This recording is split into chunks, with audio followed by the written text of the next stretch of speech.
ఈరోజు నేను కువైటీ వాళ్ళకి చేసే వంట రొయ్యల బిర్యానీ అయితే చేస్తున్నాను. ఇది ఏ విధంగా చేస్తా అనేది ఈ వీడియోలో అయితే కన్నా పూర్తిగా అయితే ఉంటుంది. ఈ వీడియో ఎక్కడ స్కిప్ చేయకుండా చూడండి. అలాగే వీడియోకి ఒక లైక్ అయితే కొట్టండి. మీరు కొట్టే ఒక లైక్ వలన నా వీడియో కొంచెం ముందుకెళ్తుంది కదని చెప్పేసి లైక్ అయితే కొట్టమని చెప్తున్నాను. లైక్ అయితే మర్చిపోవద్దు. అలాగే వీడియో ఎక్కడ స్కిప్ చేయకుండా చూడండి. అలాగైతే మీకు అర్థమవుతుంది వీడియో కూడా, అలాగే వంట కూడా.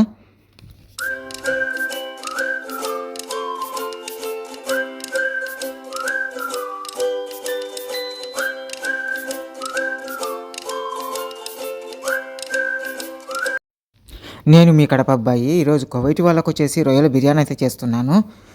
ఇది ఏ విధంగా చేస్తానేది ఈ వీడియోలో అయితే కానీ క్లియర్‌గా అయితే ఉంటుంది. వీడియో ఎక్కడ స్కిప్ చేయకుండా చూడండి. అలాగే వీడియోకి ఒక లైక్ అయితే కొట్టండి. నేను లైక్ మాత్రమే అడుగుతున్నాను. ఫస్ట్ వచ్చేసి పెసర్లు అయితే గన ఒక గ్లాసున్నర అయితే తీసుకున్నాను. అలాగే 1:30 గ్లాస్ అయితే గన బియ్యం అయితే నానబెట్టేసుకున్నాను పక్కన. పెసర్లు, రొయ్యలు, బియ్యం ఈ 3 కలిపి అయితే కానీ చేస్తున్నాను. దీన్నొచ్చేసి అరబీలో వచ్చేసి మావూస్ అంటారు. నేనేమంటే ఎక్స్ట్రాగా వచ్చేసి రొయ్యలైతే వేంపుడు చేసి దానిపైన అయితే వేస్తాను. ఇది వచ్చేసి నేను బిర్యానీ అని చెప్తున్నాను మీకు. ఇలా అయితే కనుక కువైట్‌లో ఎక్కడైనా ఈ విధంగానే వంట అయితే చేసుకుంటారు. నేను చెప్పేదైతే కనుక కరెక్ట్‌గా ఉంటది.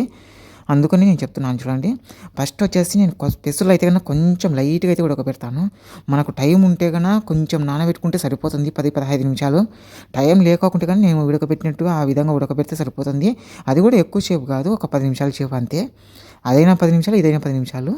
ఉడకబెట్టిన నీళ్ళు కూడా నేను అన్నంలో అయితే వేస్తాను. ఫస్ట్ వచ్చేసి ఫస్ట్ వచ్చేసి నూనె కాగుతుంటుంది కదా, నూనె కాగేటప్పుడు వచ్చేసి ఎర్రగడ్డలు అయితే వేస్తాను. ఎర్రగడ్డలు బాగా కొంచెం ఏగిన తర్వాత వచ్చేసి నేను బియ్యము, అలాగే వచ్చేసి మనం ఫస్ట్ పెసలు ఉడకబెట్టుకున్నాం కదా, అవి 2 అయితే కనుక వేసేస్తాను.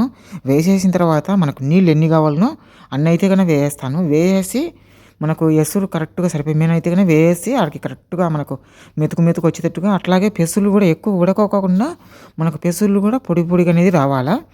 ఆ విధంగా ఉంటే మనకు టేస్ట్ కూడా బాగుంటుంది. అలాగనే దాంట్లో వచ్చేసి నేను కొంచెం సిమెంట్ అయితే కనుక వేస్తాను. ఒక గుప్పెడైతే కనుక వేస్తాను సిమెంటు. కొంచెం అంటే కొంచెం కాదు. గుప్పెడు సిమెంట్ వేసిన తర్వాత ఇది అన్నం అయితే కన్నా బాగా ఉడికి బాగా మగ్గే ముందరగా నేను పక్కన వచ్చేసి రొయ్యలు అయితే కన్నా వేయిస్తాను. రొయ్యలు వచ్చేసి ఎండు రొయ్యలు వేయిస్తున్నాను, అలాగే పచ్చి రొయ్యలు 2 వేయిస్తున్నాను. వేయించిన తర్వాత దీనిపైన అయితే వేస్తాను. రొయ్యలు ఏ విధంగా వేయించాలని నేను చెప్తా చూడండి.